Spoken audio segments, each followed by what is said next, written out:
Okay, well, welcome, Kurt. We're here because you have a show in iMal. You show Sub, which I think is the European premiere. So we're super happy to finally be able to see the work over here on this side of the ocean. And we're going to talk especially about Sub and perhaps a bit about some other themes in your work. Yeah. And to start, I wanted to start with, I looked at another interview with you the other day, and you had this story about that somewhere in the mid-90s you were at a techno party in Brussels, and you saw a stroboscope and some smoke. So can you say what happened there, and what what struck you, or what struck you when you remembered this? That's totally, that's completely, I talked about this story so many times. One of the core references for my strobe and fog work, but I forgot that it was in Brussels. That was in the 𝐊𝐿𝐵𝐷𝐾𝐽 in an early rave, sometimes, and Ulf and I with granular synthesis had come to show Model 5, so we were sort of part of that, and throughout the entire 𝐊𝐿𝐵𝐷𝐾𝐽. There was I think 4 stages, the main stage in the big hall, and I almost overlooked it. But as I was wandering around after we had done the show and enjoying this kind of crazy thing, and all the way down in the basement, there was this otherworldly I don't know. I mostly followed sound, right? Mm-hmm. So there was this thing where like some smoke came out.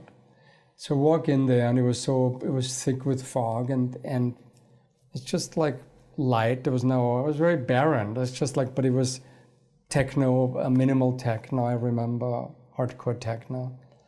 And as I was walking through this complete void towards what I suppose was the DJ or something. Mm-hmm. And next to the DJ, there was like one small stroboscope on one frequency. It's just, flashing through this thing. Not really creating in my memory what, I found out later could be done. But it was I was so fascinated, and it stuck with me for a long time because I had grown up in a city that in winter anyway was like a fog city. Linz used to be an industrial, smelly, way before all the filters got rebuilt and everything was perfect. So 70s. And came fall and winter, you would have just fog for like months, or smog, really. And that was very, it's just interesting what it does acoustically, the way that it muffles everything. Mm-hmm. Yeah. That it sort of, you have a sense of distance, of course, depending on how thick the fog is, but that it's sort of, you can be in an open space outdoors and it feels like not an open space, right? Yeah. So there's all these contradictions in a way. And then of course, when you're like in Austria, when you go mountain climbing or hiking and you walk just into clouds, I just obviously cut myself. You walk in and out of clouds. Yeah. Right, and then you have this kind of amazing sunlight filtering high up through like a, Anyway, so all these kind of things combined eventually made me build a prototype for feet. Having said that, the thing in Brussels was definitively the point in time where I thought I must do something, in that direction. Because the work you mentioned just now with granular synthesis, there was a work which is really like a kind of frame by frame editing. So you're already working on that sort of time scale of things which are sort of on the edge of being perceptible. But feed, I think, was really the first work where you really sort of played our perception system as a kind of instrument or as a kind of resonator. Or right. It was. I mean, granular synthesis towards the later part, right? That became more and more abstract and more flickering, because we had developed this software video audio sampler, and at the end of the development, I added the ability to flicker two streams of video samples and add black and white frames in addition, and so it became this flicker engine. Yeah, kind of reconnecting, but now in a real-time MIDified way to the days of concrete film, right, and flicker film, and what I found then, of course, already very attractive, this sense of heightened presence or experience that creates. But the moment you don't see a space, and with the fog, it's not that the space goes really away. It is that a whole other space opens through the transformation of the stroboscopic light inside of this blurry fog mass. Yeah. Which becomes this kaleidoscopic, or this animated 3D kaleidoscope that seemingly has, goes from within you all the way to infinity. Yeah. It's this kind of weird, trippy, unreal, there's some virtual sense about it, but then it's very physical, it's very real, it's very, it's extremely bright, right, in terms of light. Yeah. It feels like you're entering a cleansing bath of sorts, and it's silly, but I think one of the reasons that, I don't know if you ever saw the clip I early on did with two wonderful young New Yorkers, Pyama and Christian, then in New York when 𝐊𝐶 was shown there, and people were asked after, to what they had experienced. Yeah. And in the version that is not public, the first version that they showed me, every second response was somehow about, I've seen heaven. And I think now I know what it means to die or something like this. Yeah. And I remember rolling my eyes and I thought, okay, this all has to go. Because why you find it it pushes it in a way? Because what I was thinking when you talked about the flicker is that, like you talked about these experimental films like Tony Conrad and Paul Sherritt's, like these were artists who were really thinking about their medium. They were also in a way about revealing the medium somehow. Right. Like they were, and at the same time they actually arrive at these effects which have completely different life as well. Like Tony Conrad, the flicker, also had this mythology about, it's like doing drugs but without drugs, or you see all these visions. And now you say, okay, these people talk about heaven. So why do you see that as a contradiction, or where? No, I don't see the contradiction. It's just it's a topic that is really fraught with misunderstandings. Let's put it that way. There's however way we define nowadays like the metaphysical, right? And then with the metaphysical transfers into the spiritual, if you will, right? All these things, particularly for people who are not subscribing to a particular traditional cult, like Catholic or Protestant church or Islam or whatnot, right? But let's say all the secular, and a lot of artists I find are rather secular or agnostic. And so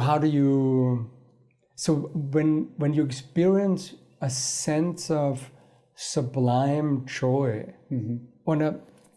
that's not quite the right, some sublime sensation, which is both terror and joy at the same time, right? Or being overwhelmed by this grandeur of an experience. Yeah. Then the first reference that comes to mind often is, this is something heavenly, right?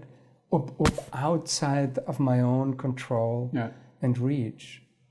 But in the part I saw of those clips you talked about, there's also a lot of people, struck me that people talk about anxiety, which is perhaps the flip side of that. Like it's also very intense, but they're afraid or they're scared, or they also don't know how to handle it. But I think it's also part of not knowing what's really going on, because these are experiences you present or you trigger in these installations which are so far out of our normal perceptual range that if you don't know what's going on, it's crazy. I mean, it is crazy and it's super intense. But are you interested in revealing those mechanisms in our perceptual systems, or are you actually also really interested in reaching those quite extreme states of joy or anxiety? Well, I come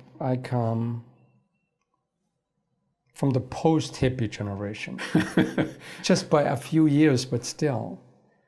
Like, so I come from the original punk generation, right? But nevertheless, in the days, it was still, like drugs were plentiful, right? And LSD was still quite something. I wouldn't say normal, but around. Yeah. And so that's what like a lot of people often.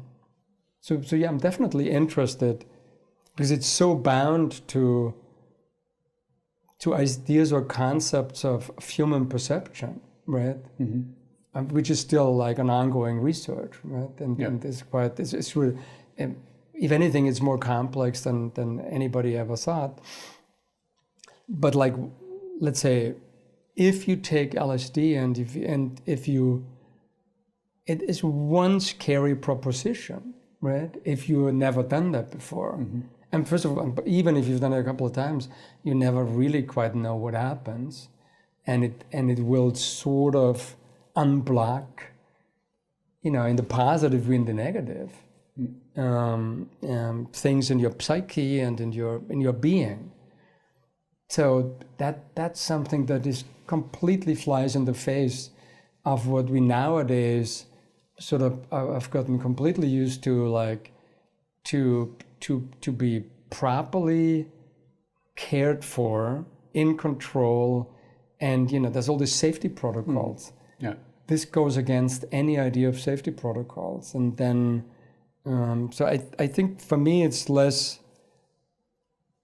This is a complex that I think heightened experiences are something that goes beyond the daily routine and the pre-formatted and the predictable, is ultimately what makes life meaningful.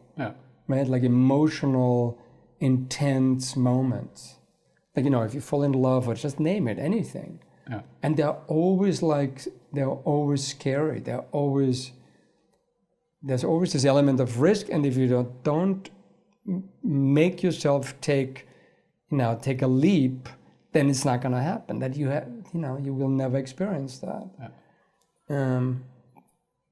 But then to go back to the installation, like if we go in the installation, we also have to leave things behind. Like you don't want people to take their watches and their phones for also very practical reasons, just because of the light they emit. But it also makes it a kind of space where things are not mediated. Like you cannot take a picture, you cannot, send a message or, share your experience. Like, it's not Instagrammable. I mean, anyway, the piece is not Instagrammable. But it also makes it a kind of special space, where in a way it's also kind of contract with you. Like you are then the artist, and you have decided on this space, and I sort of feel safe there because I know, it's like a space where I'm going to experience something, but also it's under control because somebody sort of mapped this out. And I was wondering, like, how, if you think, because on the one hand, of course, people have these intense experiences in these installations, but on the other hand, it's also something you compose, and there are regularities. I mean, if I think about the beginning of, like when sort of the very beginning of perception psychology, like people like in the 19th century got interested in after images. It's a bit this sort of the beginning where I think people started to realize that also the subjective, there are some regularities because we're all humans and we all have eyes and they're sort of built in the same way, so that things happen which are shared, even though they're not, part of the objective world in some way. So how, if people are in there, how do you compose their experiences? Do you know what's going to happen, or are you in control, or do you find it interesting to be in control to some extent? Well, I think I'm in control. I want to be in control. As a composer, as a creator.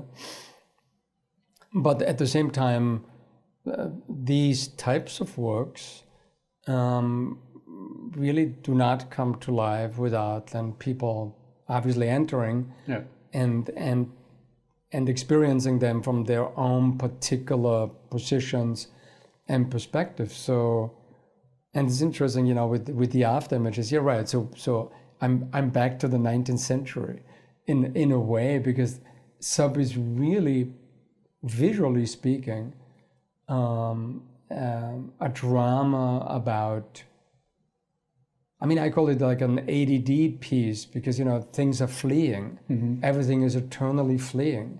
It's quite hypnotic at times, beautiful, spheres and whatnot that erupts out of complete darkness and then very quickly fades. But how quickly it fades, and actually quickly can take minutes, if you are very close to the light source, which is this display, right, that you will never quite see, so that it fills your view field, because you cannot go walk all the way to it and touch it, then like your receptors on your retina will be so overloaded for the moment that the after image will hang there for a long time. So because everybody is moving constantly, and like, we always, that's for me one of the most interesting things, is like there's no way to sit or stand still truly, certainly for the eyes. No.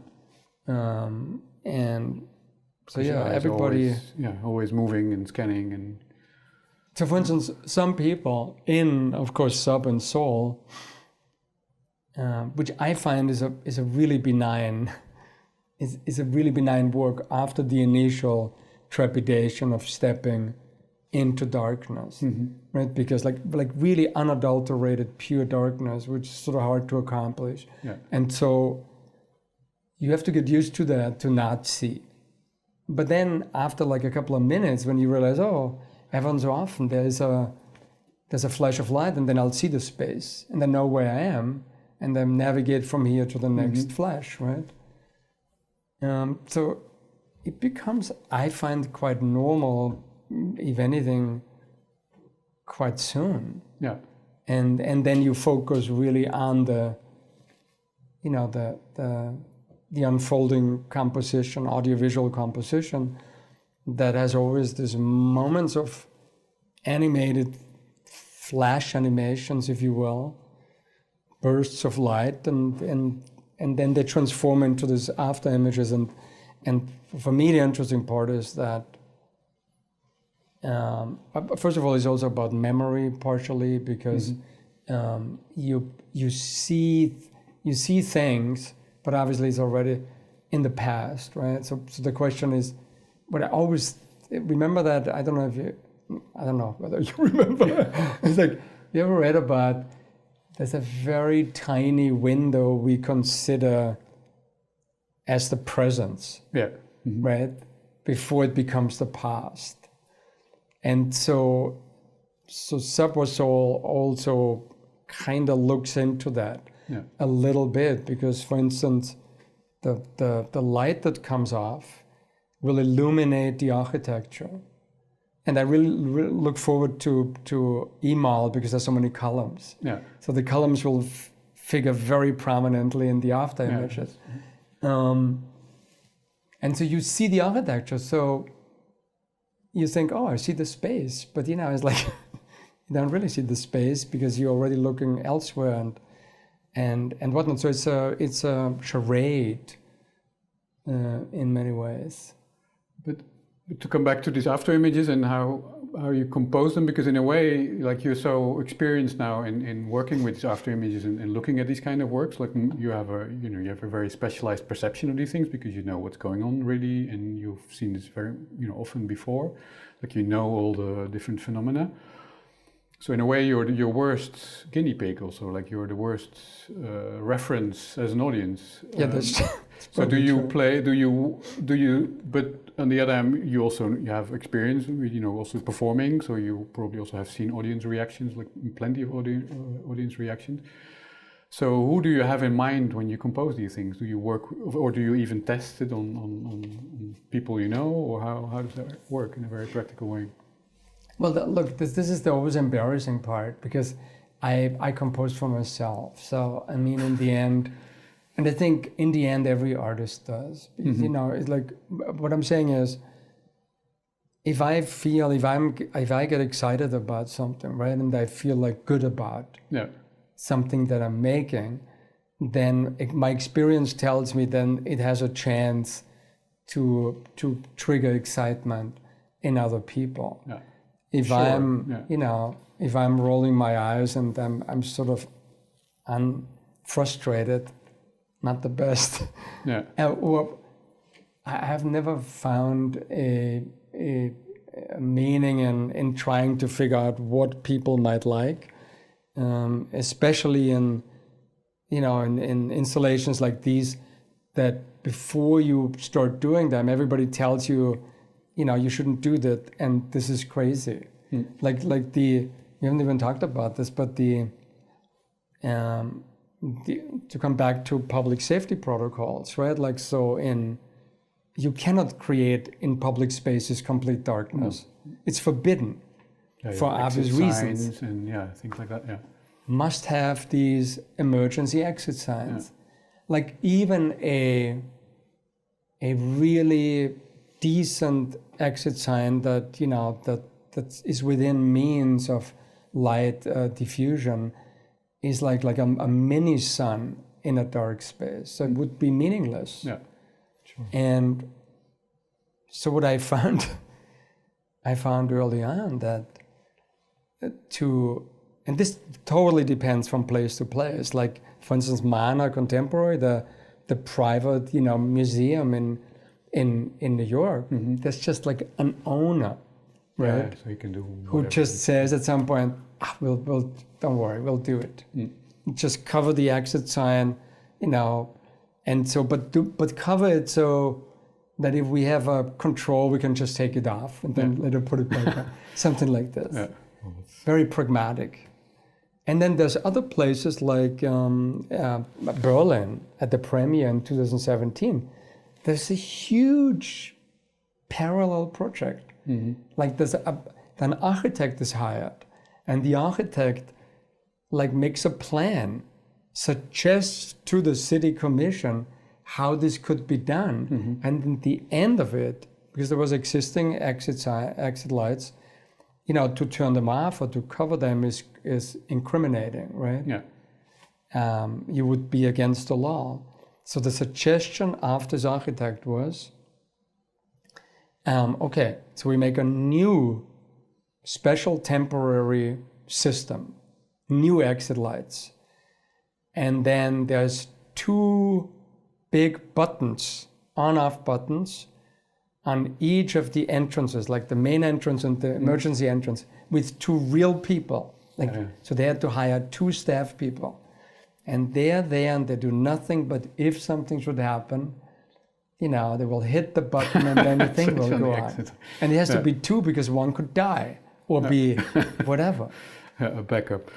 But I think it's a great metaphor also for the kind of space you're putting us in, that we're, it's a sort of extreme place where we're not supposed to be, or where, which has no real place in our, in the sort of mediated world. And I think what also happens if you're in this kind of sensorial experience is that it becomes very philosophical, because you're so far outside of the normal perceptual range that you start really thinking about how, how stimuli affect you, and how the things you see are all seen through stimuli, and all these kind of things. So is it for you also a kind of philosophical laboratory? Like, is it the kind of philosophical statement, or is it something people can, like a place where people can figure this out for themselves, or how does that work for you?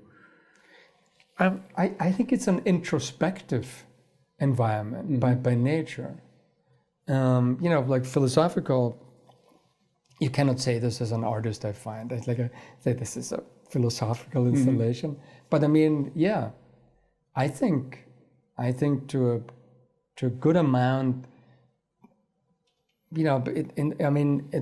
in terms of thinking about or reevaluating like one's existence in this particular world of 2021, that is like fast-paced, super mediated, extremely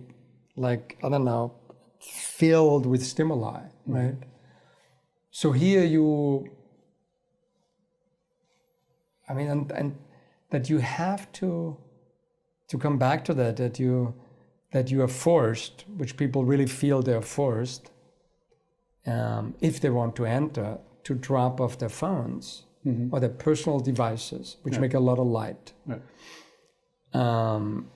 Some people absolutely hate that. I mean, you feel how big of a part of our life and bodies actually this thing now is. But in exchange, so this is gone. So because you cannot make a photo, you cannot text your friend, you know, and tell him what you're just experiencing. You cannot report. So just because for once you stop reporting your life every second, or every interesting second of it, right?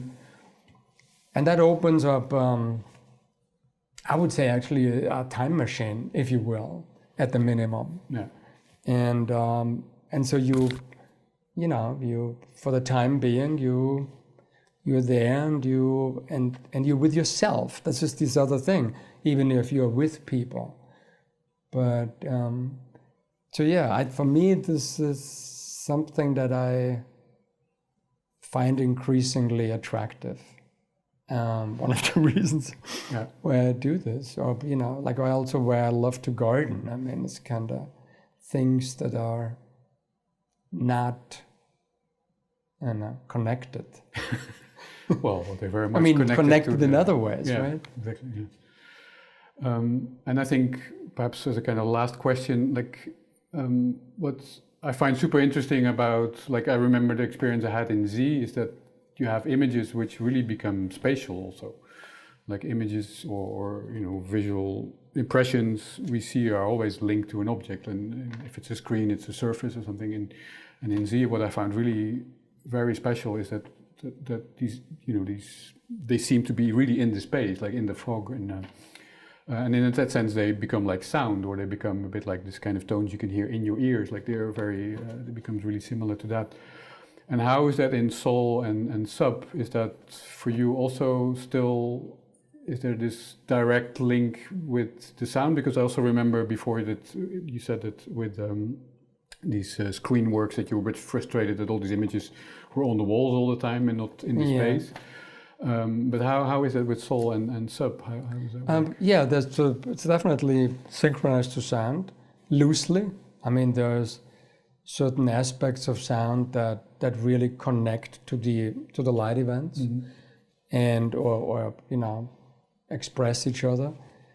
And then there's more ambient, you know, parts or elements of it.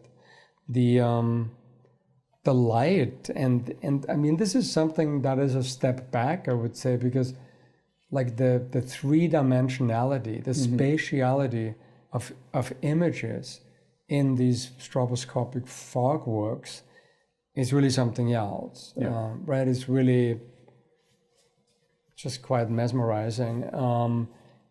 From that perspective, like, you know, the new installations in darkness, in a way, go back to at least in the beginning, right? This is clearly an image appears out of nowhere in this uber brightness on a plane. It's just like really no other way to do it. I was actually thinking about how to possibly create this in a stereoscopic version. That would be really fascinating. But then the moment that happens, it becomes like this after image blob, and so in particular in the after images, there's this vexing 2D, 3D. You know, is there depth? Is there no depth? I mean, partially with.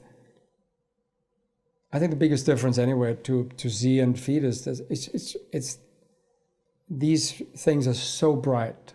Ultimately, they're very bright, and this is really dark. But the after images are even just totally monochrome, right? Like towards the purplish, like night vision kind of thing. So you have like in the beginning, the actual things that trigger the formation of after images. Those are like, you know, partially in color and fully rendered, and then immediately they become these, this aura, ghost-like, you know, sort of organic, I don't know, fleeing impressions. Yeah. So it's not, you can't compare it, I think, really. But everybody will, of course. I'm like, sorry, I compared. No way to not compare it, but no, it's a different animal. Yeah, But I think it's also because you're still in this, you're still more aware of the space. I think that's because you see the you're space, navigating, right? Yeah. And so the play or the interaction of the light with the space plays really an essential role in the. Okay, cool. Well, thanks very much for this conversation and some extra my pleasure thoughts and things to think about. So please go and see the installation sub in iMal in Brussels. And I'm looking forward to seeing it myself also. Yeah, thank you, and thanks to iMal for in the pandemic for bringing this thing. I cannot believe it. Crazy. That's really something else. And of course, thanks to TodaysArt. Yes. to give credit to everybody. Yeah. Okay. All right.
Hi everyone, thank you for joining in. My name is Soyun Park. I'm a multidisciplinary artist from South Korea, based in The Hague, in the Netherlands.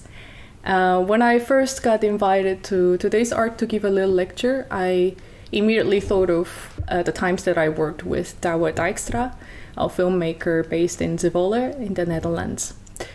The reason why I was thinking of the times that we worked together was it's interesting in a way that we both work with technology and we both work with films, we both work with implement technology in our visual practices, but we have really different approaches, and when we collaborated together there was an interesting process how we really developed that part. And I thought it was very, very interesting for you to share also as well. So here it is, Douwe Dijkstra, a filmmaker in the Netherlands. Hi, Douwe. Hey. How are you today? I'm good. Yeah? Yeah, thanks for having me here. No problem. Could you introduce a little bit about your work? Yeah. I'm a filmmaker and visual artist, and my work ranges from short films and short documentaries, and also video installations, and sometimes I do work in visual scenography in live performances as well. Right.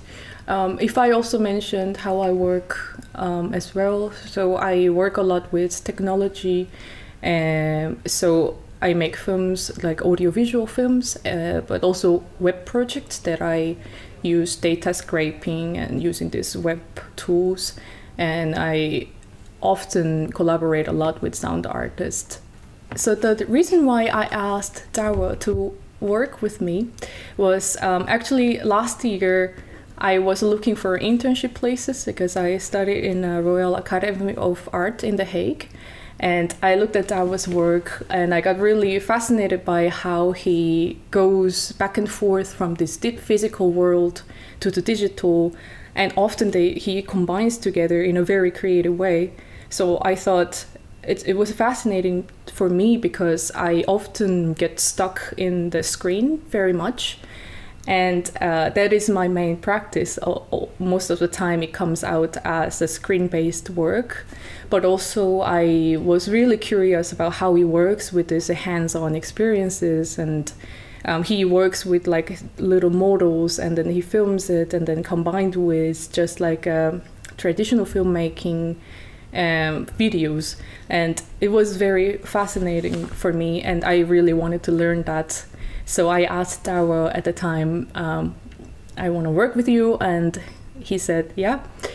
So I was a little bit nervous if you're gonna say yes, but he said yes. So that's how I started working with Douwe in Zwolle in the Netherlands. So Douwe, could you explain a little bit about how, like why you started working with me and what was the reason you got interested? Yeah, it was, well, you sent a very good email explaining your interest in working with me. I thought your motivations were very clear, that you wanted to explore this more physical way of filmmaking. And at the same time, I looked at your work and I saw this digital world that you are exploring, and I saw a lot of things that are new for me, and I thought it would be a very interesting collaboration, and I could actually learn, a lot from you as well. So that was for me a very obvious yes. Yeah. That's very nice to hear.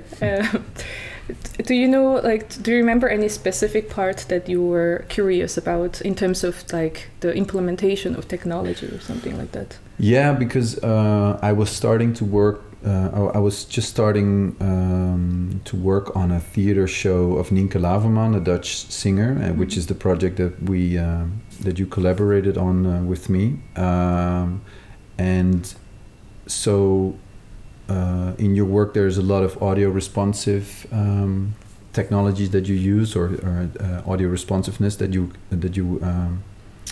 researched in your work. So I thought that would be very interesting. Mm-hmm. And also the other thing was the aesthetics of manipulating images with, software that I never heard of before, but in a way that is there was something that I wanted to explore for this project as well, to look for digital means to manipulate an image in a way that really creates something with a unique texture, or another world that is just a manipulated analog image in the computer, which is something that I rarely do to the extent that you do in your work.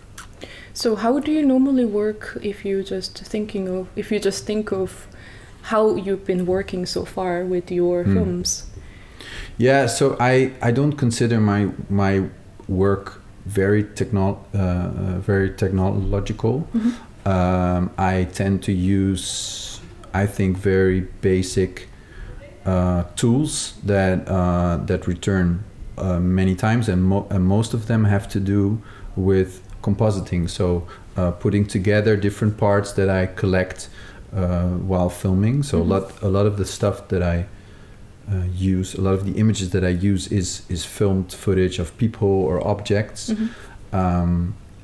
But they are rarely the finished image. It's always a collage or a mixture of media that I create in the computer, and these tools are these technological possibilities enable me to do that. Mm-hmm. But they are, most of the time, they are not really visible,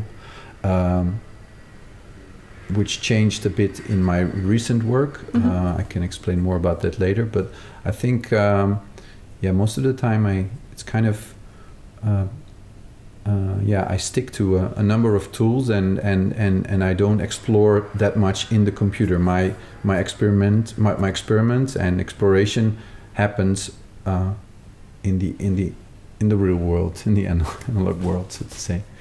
Yeah, that's the part that I really wanted to learn, because I thought, like, watching your films, it was really going wild with this reality, and then you capture it and put it in the digital way, but then for some reason somehow it looks really like analog but real, so it's like the vague between the reality and this completely digital filmmaking. Mm-hmm. So that's what I found also a lot, just personally. I really like Michel Gondry's films, and I thought about that actually when I was looking at your films, because he also uses a lot of physical props, and sometimes, like, if you look at the films these days, it can be replaced to like complete 3D models. Like, for example, if you have to make a really big object, then you can just easily make it in a 3D software and you can put it in the film. But I think what interested me the most was like how do we use the limitation to making films. Like, if you need to make a big object, you really make a big object, for example. And if you need to make like models, then you really make the models like you do with your films. Yeah. So, like, if I introduce a little bit about how I work, I normally get really fascinated by technology itself. So it's like AR, VR, also these webs and the scraping and the hacking. These things are quite fascinating for me, that often I start my work by just knowing more about these technologies. And then I try to find the meaning on the way by just learning the technology itself. For example, recently I'm working with the Google Maps, and I found a way that I can download the Google Maps and satellite views in the 3D models. And at the time I was like, okay, I don't know what to do with this yet, but it's just so fun, right? So I just downloaded and then think about what to do with it. And on the way, of course, these tools are very relevant to our daily lives. We can't completely separate ourselves from the development of technology, and then the stories are made like on the way very organically, but it's a different approach, I would say, and it's quite interesting to think about how we approach technology, and it's been changing also over time by working with you. And I think before, what I always the way I was always thinking was, I don't need more technological possibilities. I already have, this and these things, and all the possibilities of creating visual languages and visual narratives with this are already so huge. I want to focus on what I can do with this kind of basic possibilities. And but actually, recently, because of what you mentioned, that these technologies and like 3D Google Maps and also augmented reality or other technologies, they become a part of our lives. And also in my work, sometimes I want to create stories that are actually about the way we engage with media. And that's what also changed my idea about this a little bit, because I feel like, okay, I have to, incorporating these technologies that I into my work, they can have a real meaning if I want to talk about these technologies. And but before, I almost had a dogmatic is a bit strict maybe, but I preparing this conversation, I found a little text that I wrote 15 years ago when I just graduated from art school, 20 years young, and I wrote this text that said, technology is only there to facilitate my ability to play, and it should never be the goal itself, and it should not be visible, and it was just a very clear statement that was screaming that it should never be a gimmick, you know, the technology. And I still agree with this, but in a different way, I feel that technology can be a starting point, and that it can be the goal, maybe sometimes, you know. Yeah, so it's also a very relevant topic when it comes to generative art, for example, when it's focusing more on how it is generated over time. And sometimes, not that I specifically mentioned the generative art, but it could take over complete the meaning of the project itself sometimes if you focus too much on the visual aspect of the technology itself.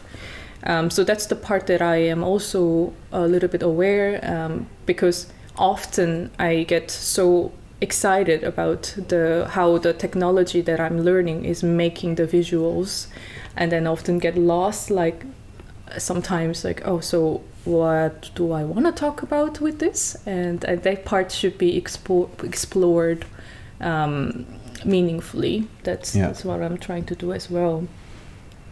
Yeah, I think a lot has to do also with the visual language that you want to achieve, or the visual signature, perhaps I should say. Because my background is that of a visual artist. I studied illustration in art school and came from drawing, painting, and then I was doing a lot of animation with puppets, and then from there it evolved into this mixed media video work that I'm doing now. But still, I really want to be in control of the visual language, of the visual signature, and I don't want the effect or the technology that I use to be obviously visible. Or well, I mean, I tend to want to hide it or really be in control of the visual language. And there's a lot of work being made right now that is the opposite in a way, that really, you know, obviously uses, I don't know, Google, for example, as a visual language, which can be very relevant if the work also talks about these media. But it's also something that I want to let go of a little bit, you know, to not be in control, and perhaps let these technologies also become part of the visual language. But I'm still very careful in doing so. Yeah, I think I'm the same as well. Yeah, since there are a lot of new media techniques coming out, like capturing volumetric data of the 3D models, so people can even move in the 3D, not as just like a static mesh itself. And also this implementation of AR technology. It's been a lot used for commercial projects, which I find it quite cool, like these musicians having this AR project that, especially in this pandemic situation, is very relevant. The audiences can't go to the concerts. So one of the musicians that I follow, they made this AR stages, so you can open it on your iPad and you can watch and put it somewhere in your room and then watch the concerts going on. So it is really exciting also, but also it needs a bit of dedication and attention to really keep it up, to find the meaning in it, because it changes and shifts very fast. Yeah, so that's also exciting part actually for me. So if I introduce a little bit about his studio. So I went to his studio in Zwolle and I was very, very excited because his studio is full of green screen. So you painted the wall with the green paint, right? Yeah. What was the reason? Yeah, because I always used to use the green paper rolls, and and it's just it's not very durable. You just you use it and you don't reuse it, and you buy a new one. And I wanted to have a bigger green screen that is just there to stay. So then recently, actually not long before you started working in my studio, I created a big limbo and the floor and green. So and it's just always there, ready to use. How did you create this part? Someone built it for me. Wow. Yeah, there was a carpenter in the studio next to me, and he built it for me. Yeah. Wow, so it is sort of like permanently there. Yeah, it's very permanent. Yeah. Wow. It has a structure in it. You can walk on it. It's like a skate ramp. Yeah, right. Yeah. Very small one. And I had this impression when I walked in his studio, he had a lot of models, like little cars and little house models. And how do you normally use it for your films? Well, so there's a lot of that stuff in my studio, and actually for me it's really the other thing you mentioned just now was, when you need an object, you can create it in 3D, well, if you are skilled enough to do so, you can create anything. And I always I'm not as skilled, so I'm not a 3D modeler at all, but I also like the kind of the limitation or the process of just finding objects and using them because I found these specific objects and to see what I can do with them. And in my studio I have many boxes with old toys and scale models, and often when I'm in a project I can find at least the stuff to start playing just there, it's my little playground, and there is a limited amount of models, so to speak. I can't go online and just download any stock 3D model. There's limited options. And of course, when I go deeper into a project, I perhaps build custom objects or I order specific models. But I really like the hands-on approach, to just look around and just get the stuff that I think I need and start playing. And this playful part is very important part of the creative process as well, because I often start with half an idea, so to speak, or and then I play from there, and it's a very and that's something that is, for me, it's harder to find in the computer. You just need to do it physically to get it going. Yeah, that's the differences. I think the main differences between us. Yeah. I always find it from the computer. I always find like, wow, this person released this open source hacking tool that you can do something, and wow, this AR app that you can just build something in AR and then put it on web, and you can just look at it in your web. And also like recently Apple released this LiDAR censored iPad and iPhone that you can really scan it so quick, like 5 seconds you can scan the whole person, and it's relatively accurate. And all of these technologies that's the beginning of my work most of the time. Yeah. And but you seem to be really at home in that sense in the computer, And I mean, I'm at home in the computer as well, but only in a couple of rooms. I feel at home, and I sometimes creative process also kind of ends up being Googling around, but in the end it doesn't really work for me unless there is something specific that you can research really well online. Most of the time I need another trigger that is outside of the computer. Yeah, I think it helps a lot because I'm in this educational environment. Also, my studio, and they are all artists, and my friends who are very much nerds. And it's not just like, I spend a lot of time on computer, but also my friends just recommend me so much, and they are even much faster than me, and they're like, Soyun, did you know that this software released and you can just use it as a beta version? And I'm like, wow. And then I research, and I think it's often the community that gives me so much information and inspiration, of course, and then I find a way to use it in my own way. So what works for you is to be in touch with the novelty of the new technologies, or I don't want to say trends, but with the new possibilities and the new input that triggers you, right? I mean, I don't consider myself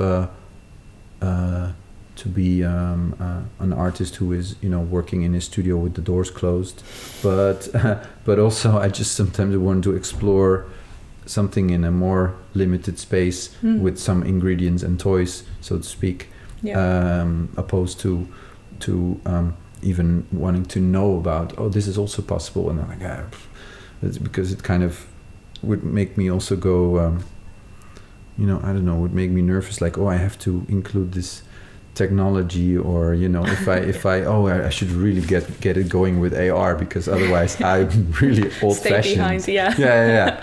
No, but in a way, I mean, I often joked when working with you that I'm, you know, that I feel old-fashioned, you know, seeing your practice. But then I also take, and then other people sometimes view my work as being, I don't know, innovative in these technologies, but then I always think that I'm old-fashioned. But I also take, I don't know, pride is maybe a big word, but I'm happy to be a bit old-fashioned, you know, and to stick to certain things, perhaps. Yeah. But I think it's hard to say that you're old-fashioned, because I know how you work with computer, and it's just mastered After Effects. It's so quick, and and not only just the technicality itself. When you are filming something in the set, you already know in your mind that okay, this part can be edited this way in the computer, and of course it comes with experiences. So maybe we can go to the next topic connected to that, because I was surprised by how Douwe did combine my practice and his practice to make a film or a video, I would say. And that was surprising for me, because I brought some technologies like AR, machine learning, algorithmic visual making, using different tools, and you already knew how to use it for your video. So for example, this Spark AR project, maybe you can see it here now. Could you explain a little bit about the main project that we are working on, the Plant project? Yeah, so Plant is a new album and theater show by Nienke Laverman, singer from the north of the Netherlands, from Friesland. And she created this show, an album that is about our disconnection to nature as she views it. And it consists of about 16 songs that in different ways approach this topic. And it's in the theater show. It's in between, I think, a theater show and a concert. And she performs together with her husband, who is a musician and producer of the music. And they are surrounded by big columns of or pieces of cloth that are projection screens, and so there's a huge part of the visual image is the video projections that we created. So the story is also told through these projections. Sometimes you can see them, I think, as scenery, and sometimes they are really an extra layer of narrative in the play. Yeah, that was the main project that we worked on, and I helped him with it. And we can introduce song by song, maybe. Like there was one song that you wanted to have a lot of heads, just dancing, and how did you come up with this, putting Spark AR on it? Yeah, I think, so the idea of this scene is that there are a lot of kind of business people or corporate people dancing, and the concept of the image was that their heads would grow during the scene and become kind of noisy clouds connected to these bodies that are dressed in suits.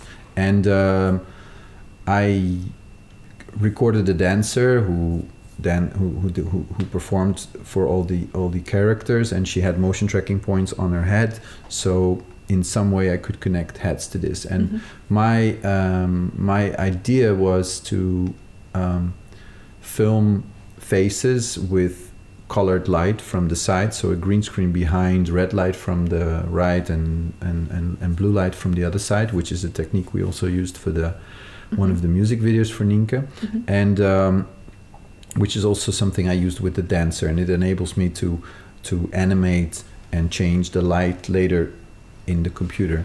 And then I think you showed me Spark AR, which is the software used to create these face filters for Instagram and other social media. And I just thought it was a great way of not just recording my face or your face or actors, but to use it to put this light color on existing faces from news footage. Because so I took news footage of different politicians who are in a bad way connected to this disconnection of nature and politics in this sense, and then the Spark AR enabled me to put the lights on the to turn a face from archival footage into a isolated red blue lit 3D face. So but it came, you know, and it was the perfect tool for the job, but it only because you introduced me to this software. Yeah, I think there was this moment before we starting, I introduced what I can do. So you can have a better idea how you can use it for you. And like, for example, Spark AR was one of the tool that I can use, and also Touch Designer. So Touch Designer is the program that I used a lot for making algorithmic visualizations. It can also create generative visuals. It's like a node-based software that you connect like one after another to make some sort of programming, but it's like a visual programming software that it's easier for visual artists like me to use it for my work, because myself is not a coder, so I always find a way to use the library that other people made.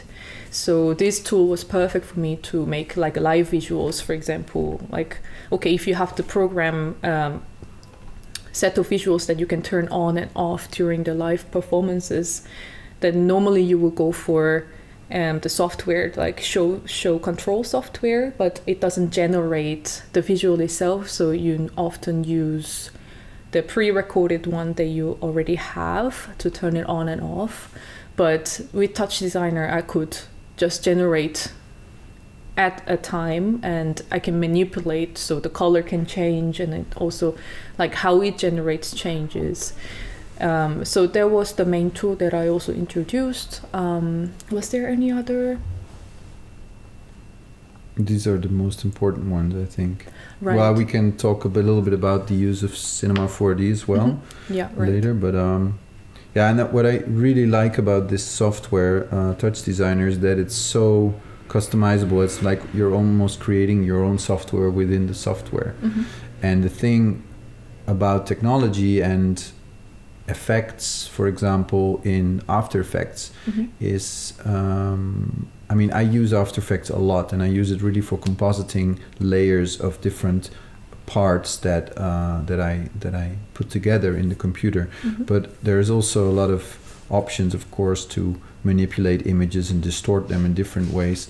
But I don't use it that much because I often really see the specific effect, and that's something that I really want to stay away from. To it's like, oh yeah, I can recognize this or that effect from this or that software, you know. And from what I saw you doing in Touch Designer is that you can really tweak this image manipulation that we used for some scenes that is based on pixel relocation, that you can really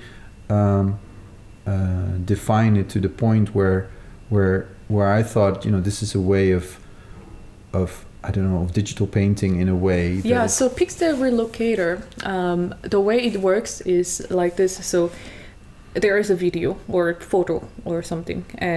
You move the pixels horizontally and vertically, and you can go like anywhere you want by the numbers that you give. And also you can connect to the sound, for example. So if there is like a voice coming in to your computer, then it reads it by the way that I connect to read it. And then it moves the pixels up and down, for example, or like diagonal or left or right. So that is how I used Touch Designer for this specific video. And like there was one moment that you wanted to blend these two trees. So one tree, and then you wanted to change it to the tree without all the leaves. And then we tried that out with the Pixel Relocator, because if you just use in a Premiere, for example, if you just blend it in, it's not very organic, right? No. It's always like cross dissolve. Yeah. And then you see that it's like used for blending. But this is almost like, so this is a point that we also tried machine learning for it. In the end, we didn't use it because it was not as effective that we thought of, but because it's basically two images that we would want to completely blend. And I think the Touch Designer worked way better in that, because the shapes of the trees were not very detectable in the machine learning process that we used at the time. And yeah, so Touch Designer really worked well for what we wanted to achieve. Yeah, and I think organic is the right word. It doesn't look, I mean, it looks digital as well, but it is digital in such a unpredictable way that that's what I call organic about it, I think. Yeah, and another scene that I think is interesting to mention is 𝑘𝐽𝐼, which I already created some scenery for before we started working together. And this one was created with different scale models from a dollhouse that I often use for different projects, actually. So it was created from what I mentioned earlier, from this limitation of objects that I just have in my studio, which allow me to create a scene that I want, but it's also not, it's not that I can just create anything. So I work with the tools that I have, the physical tools, but then I try to create a camera movement that I wanted for this scene, and it was a way better idea to create this camera movement digitally. And then you recreated this scenery in Cinema 4D, and we used again the same red and blue light to play with these lights. And what I liked about this process is that it came from the limitation of the physical objects that I used, and it was recreated in 3D for this camera movement purposes, but still it is grounded in this limitation of models that I used. And it's we didn't go into, oh, now that we do it in Cinema 4D, we can also create this furniture and this, and then everything is possible. And not everything is possible. I mean, everything's possible if you decide to create it, or it's still a lot of work. But I like this translation from the physical to the digital.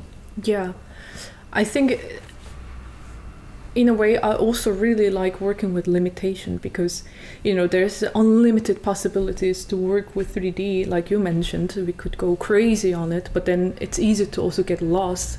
Then what do we choose as a visual language for it? There should be like a clear reason, otherwise it can go anywhere. Yeah. So this work, this video that you already had a model with a green screen background, right? And there's this plug-in between Cinema 4D and After Effects that you can connect the camera movement going back and forth.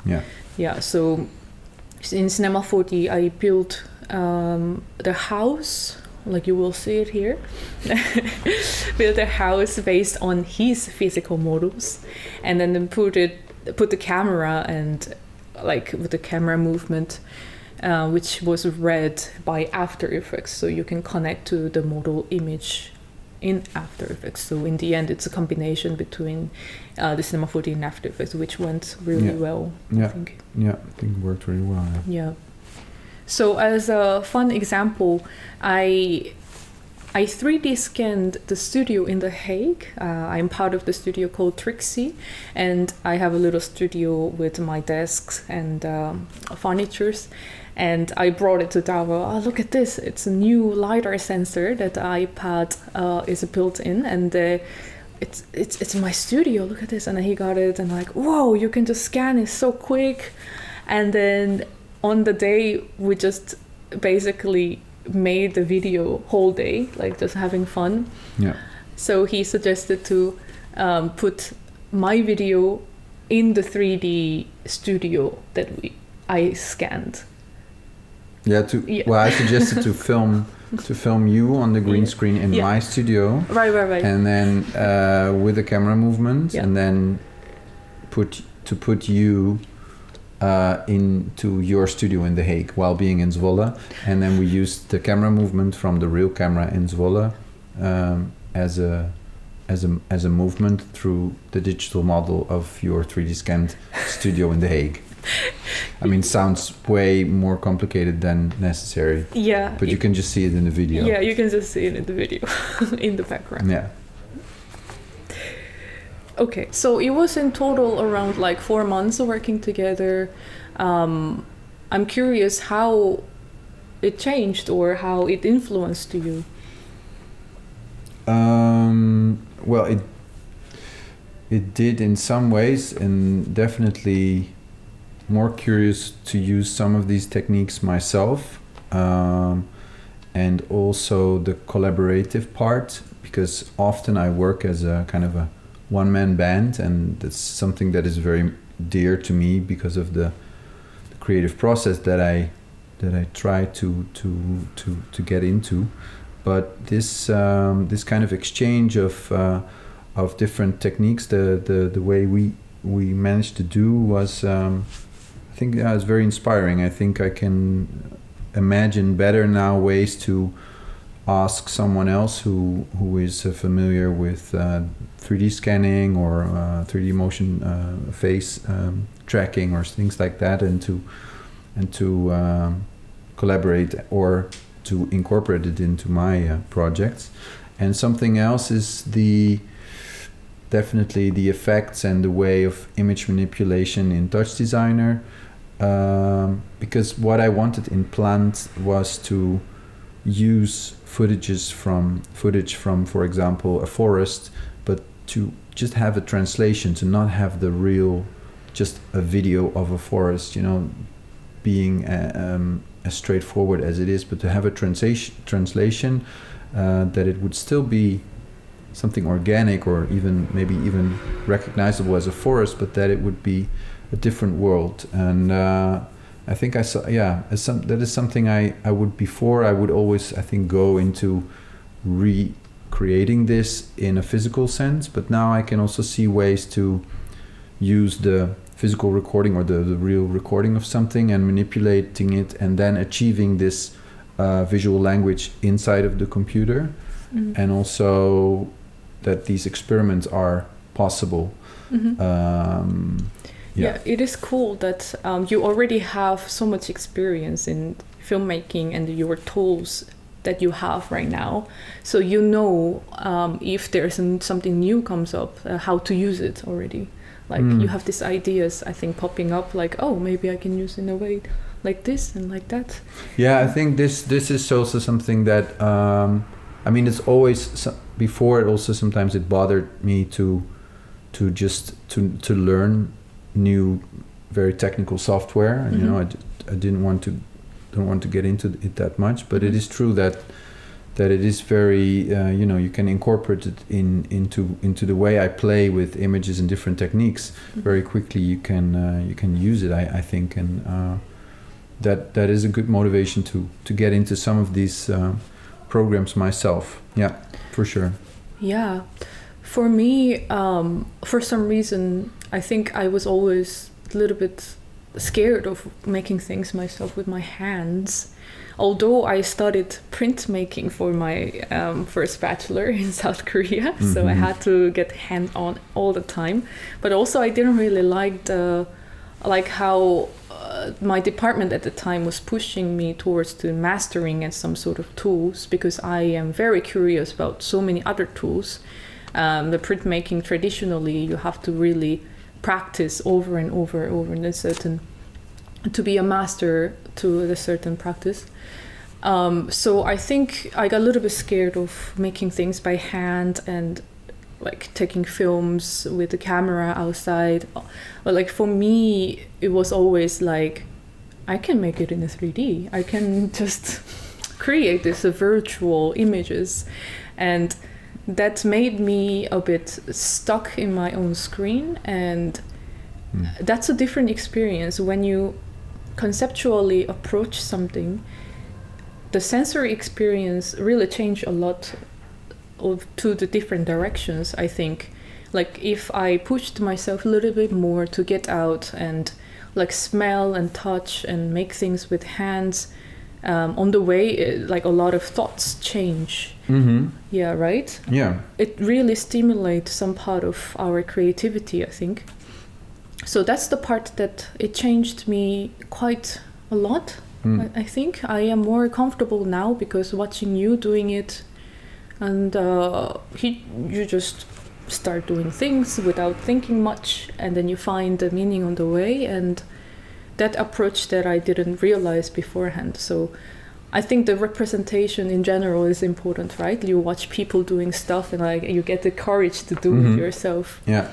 True. So that was the case. So I got some courage to like just get out and just take the meaningless footages. I mean, not meaningless, but footages that you don't know when you're gonna use it. Yeah. And you just collect them, and sometime later, the puzzle gets collected and matched. And I think that was a really nice part.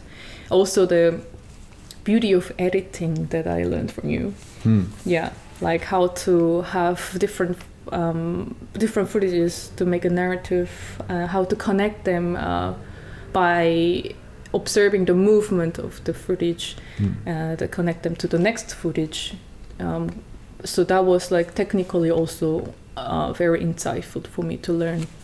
And talking about editing, I mean, I really love editing, just the basics of cutting and making the order of things and the timing and the music of the timing.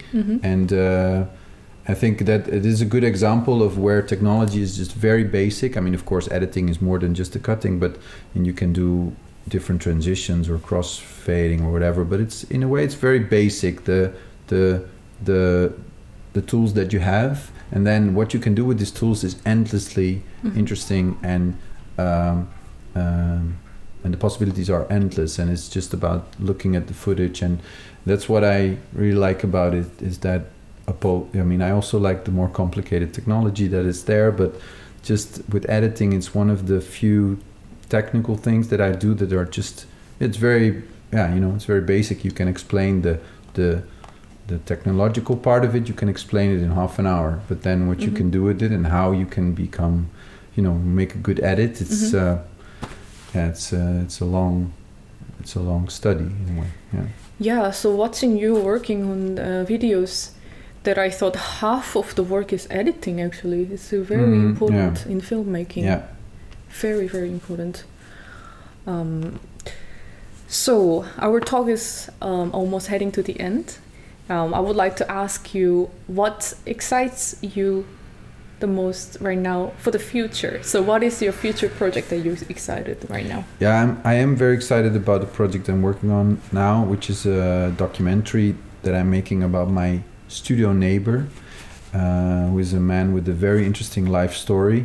And what I really like about this project is that it connects also technology and my working with green screen, but with a very I hope spontaneous, real, alive topic, because this story and this neighbor, it's just happening inside my building. He's there, he's becoming my friend, and he's telling his stories in my studio, standing on my green screen, and I'm very lucky to have this story on my doorstep. So it's not that I have to go out or that I thought of telling this, but it came to me in a way, and what I hope to achieve is to really combine the methods of filmmaking and manipulating images and constructing my scenes with a very playful and in the moment documentary story that is just happening there. And more about this project later, but this is it's something I'm very excited about, and hope to finish this film in the autumn this year. Yeah, this film, I already know a little bit story, but it's quite heavy, right? The story is very heavy. Yeah, he is from my neighbor. He's originally from Somalia, and he experienced a lot of difficult things in his life, and also while living in the Netherlands. So it is very dark and intense as well. Although he is such a cheerful neighbor now, it's a very interesting character. So I really like the connection. It's just human connection, you know. I'm just connecting with this with this guy, and I'm hoping to get to know him through my filmmaking. To make a film together with him and creating scenes together with him will be the conversation that I'm having with him. Yeah. I'm also curious to see how this playfulness is going to reflect on this such heavy topic. Yeah, I think, but he's very playful as well. He so is. I'm confident that it will be very playful. Yeah, it'll be funny, also meaningful at the same time. Yeah. I think. What I am excited the most at the moment is the graduation film that I'm making with a sound artist and writer from South Korea. And like I mentioned it a little bit earlier, we were all very fascinated about this technology of photogrammetry. And then when we found out that we can download the maps in 3D from Google Maps, I was going through different worlds and different countries, and I realized South Korea is not accessible in 3D map, and I was curious why. And then there were also other countries, of course, that were not accessible, and one of the reasons why South Korea was not accessible was because of the security reason between North and South. So we were basically in a war, so they don't allow Google to really open to public. So all this, the process has been like, okay, there's technology called photogrammetry, and what is this? And just going into this topic, finding the meaning of what it means to capture this moment in this method of 3D capturing. And so we had this question of like, so the Google updates 3D map every 6 to 3 years, I think. And then what if the building has been demolished, but the data is still there? We still see it, right? So it's not lively updated. It's not very reflective. So we are making a story from the perspective of a space. So it's an AI, artificial intelligence in the space as data, but then it lost its body because the physical itself is moved. Yeah. So it's trying to figure out why, and it's a journey of the space and exploring that.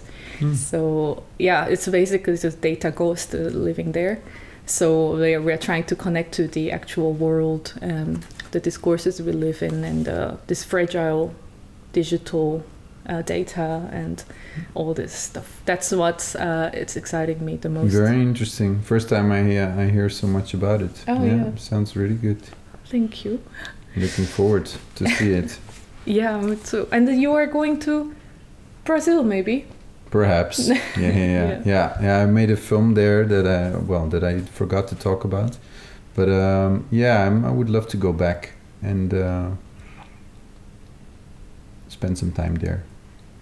Yeah, because you're also really a traveler. You like to go to film festivals and stuff. Yeah, I do. And I also did some residencies that were very important to me and my work. And I'm actually working towards being maybe a year abroad, or working a year from different places in the world, and or maybe not working for a year now, but kind of in a different way that I'm doing now, and going from project to project in my studio to maybe go around a little bit and have my head full of new things.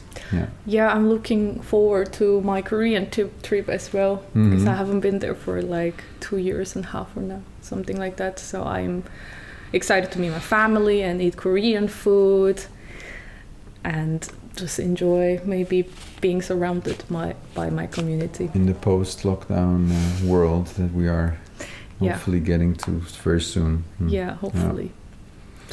So our talk is, I think, ending here. Yeah, if anybody has questions. No, it's not live. It's too bad. But I hope it was interesting for you, and I hope it was also interesting for you. I thought it was a very interesting talk. Yeah, thanks. Yeah, I thought so too. Thank you for joining for today, and bye. Bye-bye.